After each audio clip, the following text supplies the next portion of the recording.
이런 가운데 헌법재판소를 향한 공세 수위는 거세지고 있습니다. 재판관들 가족을 거론하는가 하면 자진 사퇴하지 않으면 국민들이 헌재를 휩쓸 거라는 말도 나왔습니다. 정혜성 기자입니다. 집회 곳곳 참가자들은 문영배 헌법재판관을 겨냥한 피켓을 들었습니다. 연단에선 유명 한국사 강사 전한길 씨.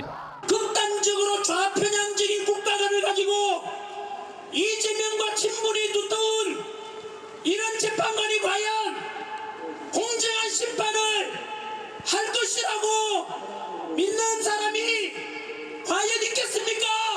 윤석열 대통령 탄핵 심판을 심리할 자격이 없다는 이 주장.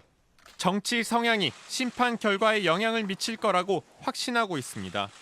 모든 국민들은 이러한 불리한 재판관들의 심판에 성공하지 않을 것이다.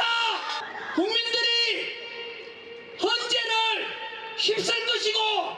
유튜버들은 헌법재판관 개인의 이력은 물론 가족들까지 거론하고 있습니다. 헌법재판관들부터 탄핵해야. 정계선의 남편 황필규라는 변호사가 윤석열 탄핵 촉구 시국선언에 이름을 올렸어요. 정치권도 이런 강성 지지층을 의식하면서 비슷한 발언을 확대 재생산하고 있습니다. 지금 제2의 6.25가 벌어지고 있다고 생각하는데 여러분 동의하십니까? 앞서 권성동 국민의힘 원내대표도 문영배 재판관과 이재명 민주당 대표 사이 친분설을 주장했습니다. 정치적 유불리에 따라 사법부에 대한 신뢰를 흔들면 우리 사회 근본 시스템이 무너질 수 있다는 우려도 함께 커지고 있습니다. JTBC 정혜성입니다. 내란 옹호하다 내란.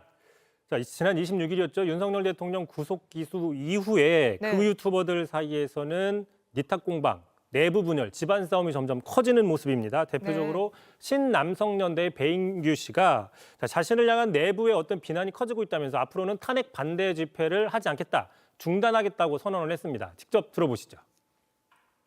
너 때문에 대통령이 구속됐다. 너 때문에 이런 최악의 결과를 맞이했다. 집에서 방송만 하는 유튜버들의 CCTV라고 하죠.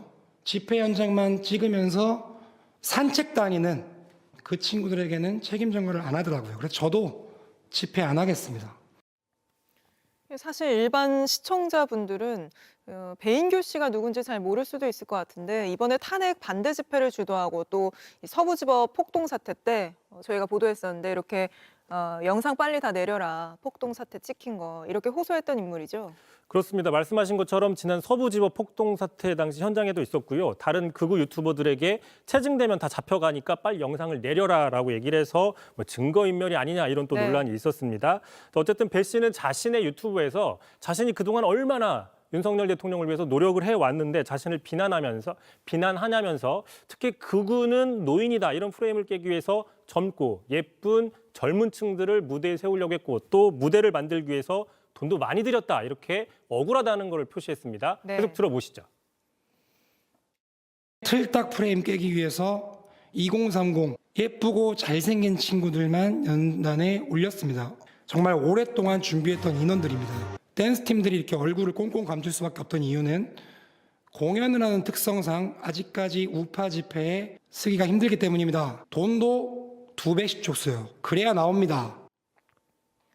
그때 그 탄핵 반대 집회 연단에 서고 그랬던 그 2030 예쁘고 잘생긴 친구들로 내가 오랫동안 준비해온 거다 이렇게 말한 거군요. 그렇습니다. 그러니까 본인은 이제 극우는 노인이다 뭐 이런 프레임을 깨기 위해서 본인이 나름대로 노력을 했는데 안 알아준다. 뭐 이런 항변을 하고 있는 건데요. 어쨌든 이런 노력이 먹혔는지 모르겠지만 권영세 국민의힘 비대위원장이었죠. 최근에 설 명절 선물을 10명의 극우 유튜버에게 보냈는데 그중에 한 명으로 선정이 되기도 했습니다. 자, 그런데도 극우나 국민의힘 지지층에서 자신의 어떤 노력들을 비난하고 있다, 모함하고 있다. 앞으로 집회를 그러니까 하지 않겠다 이렇게 얘기를 한 셈이죠.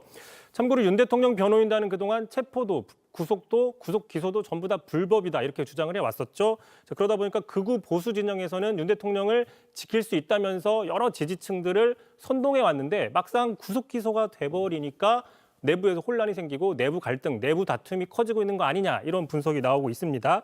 자, 실제로 극우 유튜브 세계에서는요 지금 뭐 배인규, 전광훈 씨 등이 모여 있는 광화문파와 최근에 급등하고 있는 뭐 역사 강사 전한길 씨 등이 속한 걸로 분류가 되고 있는 여의도파 이렇게 나뉘어서 갈등과 분열이 커지고 있다. 또 이런 분석도 나오고 있습니다.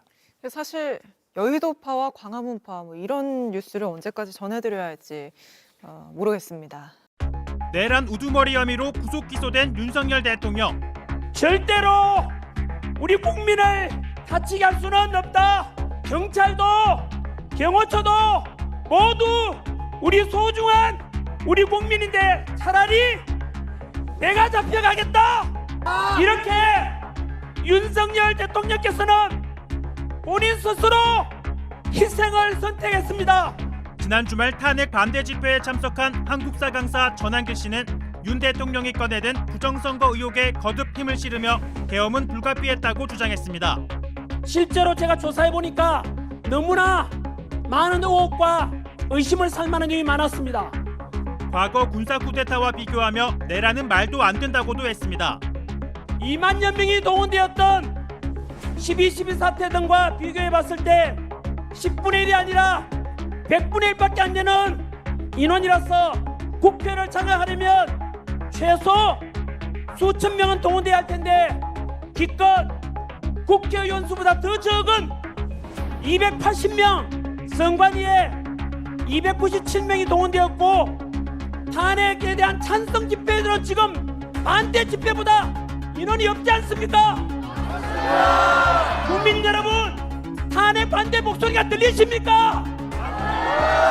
국민들이 이제 깨어났다는 뜻입니다.